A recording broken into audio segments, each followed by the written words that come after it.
बिस्मिल्लाहिर्रहमानिर्रहीम।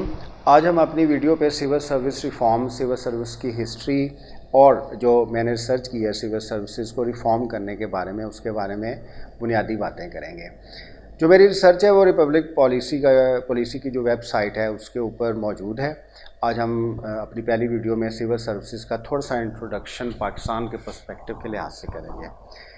पाकिस्तान में जो सिविल सर्विसेज हैं वो एक कॉलोनियल लेगेसी पे अभी तक खड़ी हैं। ये बड़ी हैरानगी की बात है कि पाकिस्तान में 1956, 1962, 1973 और इवन 18th अमेंडमेंट के बाद भी जो स्ट्रक्चरल और कॉन्स्टिट्यूशनल पोजीशन है हमारी सिविल सर्विसेज की, अभी तक वो वाज़ेह तौर पे नहीं है।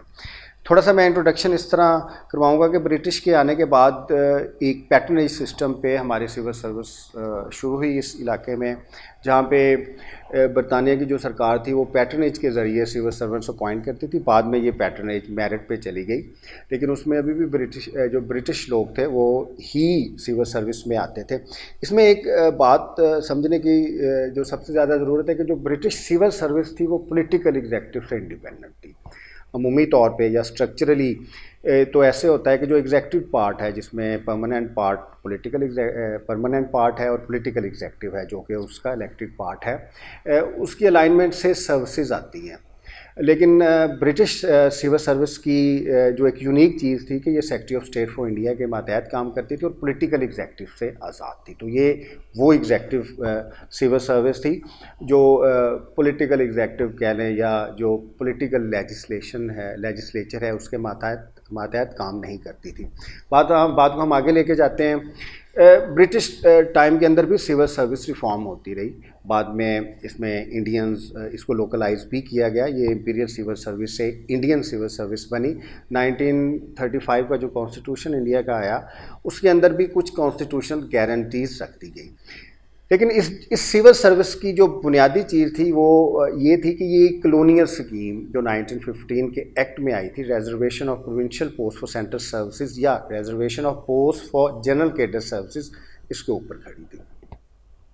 जब पाकिस्तान कायम हुआ तो इंडिपेंडेंस एक्ट जो था उसके सेक्शन 10 के ज़रिए की जब इम्प्लीमेंटेशन की हम बात करते हैं तो उसमें जो ये सिविल सर्विसेज थी जो ये रिजर्वेशन ऑफ पोस्ट के ऊपर खड़ी थी, इनको ख़त्म कर दिया गया। लेकिन बाद में फिर इनको नए सिरे से 1954 की जो सिविल सर्विसेज के रूल्स हैं, 1954 के सिविल सर्विसेज कंपोजिशन एंड कार्डर रूल्स, उनके ज़रिए इम्प्लीमेंट कर दिया गया। बाद में ये जो रूल्स हैं 1954 के, ये 1956 के कॉन्स्टिट्यूशन या 1962 का कॉन्स्टिट्यूशन उसमें प्रोटेक्टेड वाज़ेह तौर पे नहीं किए गए। अब हम 1973 में चलते हैं। एडमिनिस्ट्रेटिव रिफॉर्म्स के बाद 3 आर्टिकल्स, आर्टिकल 240, आर्टिकल 241 और आर्टिकल 242 स्पेसिफिकली इंसर्ट किए गए कॉन्स्टिट्यूशन में सिविल सर्विसेज को लेके।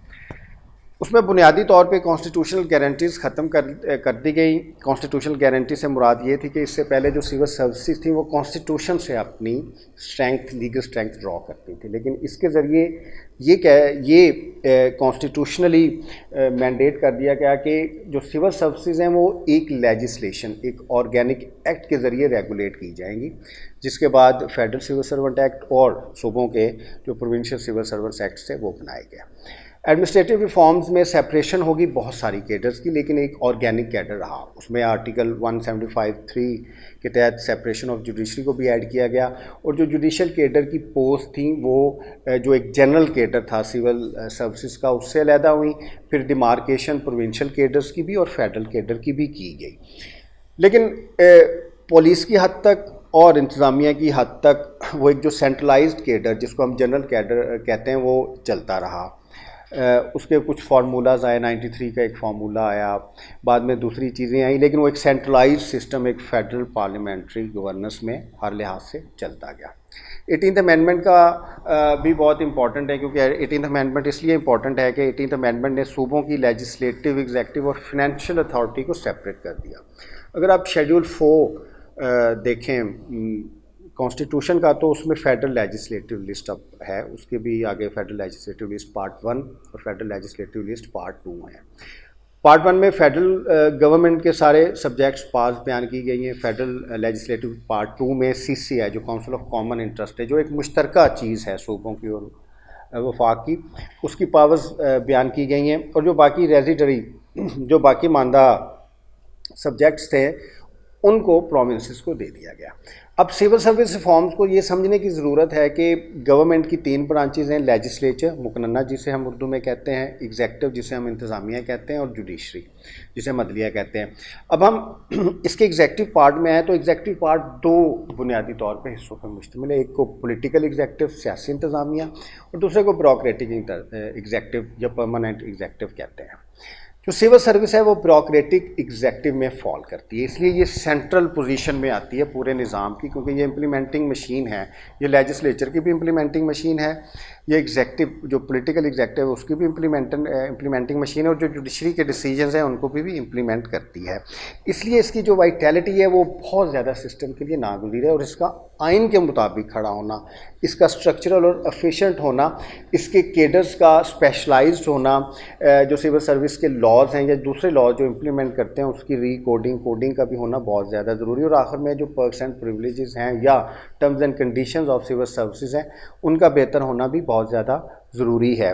इस सिविल सर्विस रिफॉर्म्स के बगैर हम आगे नहीं बढ़ सकते। लेकिन जब हम सिविल सर्विस रिफॉर्म्स की बात पाकिस्तान में करते हैं तो सिविल सर्विस रिफॉर्म्स पाकिस्तान में कामयाब ना होने की बुनियादी वजह उन लोगों से सिविल सर्विस रिफॉर्म्स करवाना है जो इसके बेनिफिशरी हैं। अब ये नहीं हो सकता कि जिनकी वजह से सिविल सर्विस रिफॉर्म्स होनी चाहिए उनको कहा जाए कि आप सिविल सर्विस रिफॉर्म्स करें। एक सेंट्रलाइज्ड ब्यूरोक्रेसी को कॉन्स्टिट्यूशनलाइज करने के लिए हमें इंडिपेंडेंट एक्सपर्ट सिविल सर्विस के माहिरीन चाहिए, जो कि बगैर किसी तासुब से, बगैर किसी इंटरेस्ट के सिविल सर्विस को रिफॉर्म करें। Civil service reforms schedule 4 of the constitution के बगैर नहीं हो सकती। जब तक एक अलाइनमेंट नहीं होगी, अलाइनमेंट कैसे होगी कि पोस्ट की कॉम्पिटेंट अथॉरिटी, पोस्ट अगर मिलें तो फिर वो एक केडर होता है, एक फंक्शनल पार्ट होता है किसी भी सर्विसेज का। जो केडर है उसकी कॉन्स्टिट्यूशनल अलाइनमेंट, जो फिर सर्विसेज हैं उनकी कॉन्स्टिट्यूशनल अलाइनमेंट, और आखिर में जो लेजिस्लेटिव उसकी कॉम्पिटेंस है उसकी अलाइनमेंट होना इंतहाई ज़रूरी है। अगर ये अलाइनमेंट नहीं होगी तो सिविल सर्विसेज जो हैं वो एक फेडरेशन के अंदर यूनिटरी या वहदानी तर्ज पे कायम हो जाएंगी। मैं आपको इसकी मिसाल इस तरीके से बता सकता हूँ कि अगर आप देखें सूबे की एग्जेक्टिव सूबाई असम्बली मुंतखब करती है। आसान लफ्ज़ों में जो चीफ़ मिनिस्टर हैं उनको सूबाई असम्बली मुंतखब करती है। अब अगर पॉलिटिकल एग्जेक्टिव जो है उसको, जो हेड है पॉलिटिकल एग्जेक्टिव का, उसको पंजाब असम्बली मुंतखब करती है तो उसका जो इम्प्लीमेंटिंग हेड है या जो ब्यूरोक्रेटिक हेड है चीफ सेक्रेटरी, उसको फेडरेशन कैसे तैनात कर सकती है और अपने ही सर्विसेज से कैसे तैनात कर सकती है। तो ये कॉन्स्टिट्यूशनल अनोमली बनती है जिसकी वजह से सर्विसेज, लेजिस्लेशन और पूरा जो निज़ाम हुकूमत है उसकी जो 3 ब्रांचेज़ हैं वो अपनी आइनी पोजीशन से हट जाती हैं। ऐसा होने से एक वफाकी पाकिस्तान में या एक फेडरेशन में सूबाई जो है वो चीज़ें हो जाती हैं। ये हमारा इंट्रोडक्शन था इसके ऊपर। अब हम जो दूसरे इसके 5 रूल्स हैं उसके बारे में अपनी अगली वीडियो में बात करेंगे।